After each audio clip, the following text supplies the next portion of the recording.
Hey man, what's going down?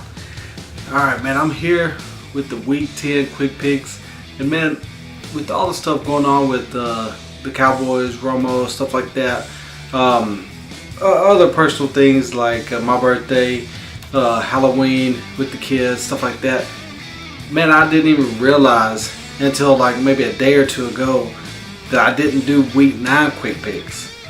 Which, to be honest with you, man, it's actually a good thing that I didn't do it, because I did horrible last week. Horrible. I think I got like 1, 2, I think what was I? 6 and 7. 6 wins, 7 losses. So I did really bad. Kind of didn't have a good feeling for that week anyway. So anyway, we're here now, week 10. I'm gonna go ahead and make this one. Now next week, I'm gonna have a little different thing for y'all. Because the Cowboys will be on the bye week next week. So I said, you know what? Why don't I take a bye week? So I'm going to take a bye week. I'm going to let my wife, she's going to be on the hot seat, and let her make her picks and see how good she does. Hopefully, who knows, maybe she can get us a win.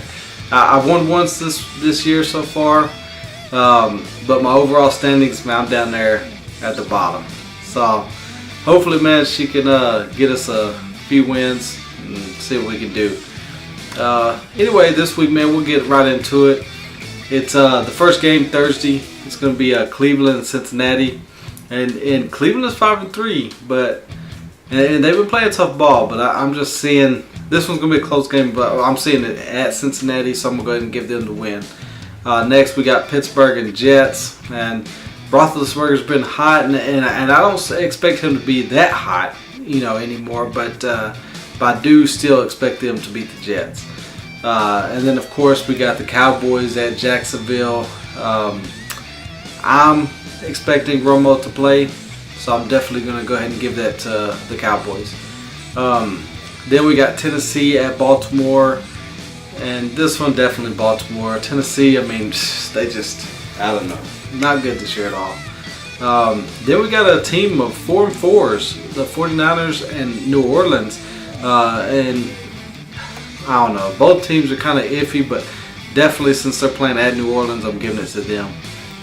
Then we got Kansas City at Buffalo, and I still have not been able to jump on the Buffalo bandwagon, so I'm going to go ahead and give this one to Kansas City. Then we got Atlanta and Tampa Bay, two really iffy teams this year, man. 2-6 and 1-7, and they're playing at Tampa Bay, but I'm giving it to Atlanta on this one. Then we got Miami at Detroit, and again, both teams are pretty good this year. And Detroit, surprisingly, is 6-2. I didn't realize that. Maybe the 2 games I must have watched have been the 2 losses, because I thought they were doing a little worse than that. But since they're at home in Detroit, I'm gonna go ahead and give it to Detroit. This one, man, it's gonna be a butt whooping. It's gonna be Denver at Oakland. Oakland, man, I was looking at their schedule. They're going to go 0-16. They still got Denver twice. I think the Chiefs twice, the Chargers again. And I don't see a team that they're able to beat coming up. So I definitely expect Oakland to have first round number 1 pick in the draft. But anyway, then we got St. Louis at Arizona, 7-1. Arizona, man. And you know what? I could see that one being a trap game, and seeing St. Louis do a little trickery again and stuff like that, like they did earlier in the year with who was that team? Seattle. But at Arizona, I'm gonna go ahead and give this to Arizona.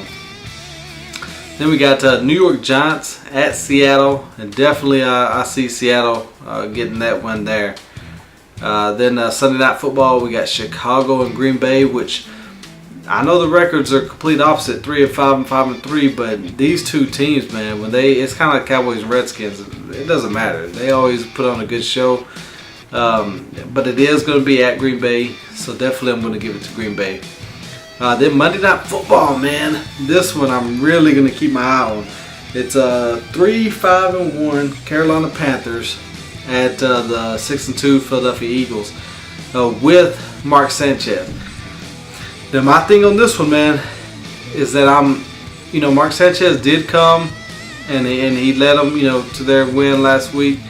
for Philadelphia when he had to jump in for Nick Foles. Nick Foles has that collarbone broken, so he's out 6 to 8 weeks, which is essentially the rest of the year. 6 weeks is, I think, what, week 14 for them, and then I'm sorry, week 15, and then 6 weeks, 8 weeks would be week 17.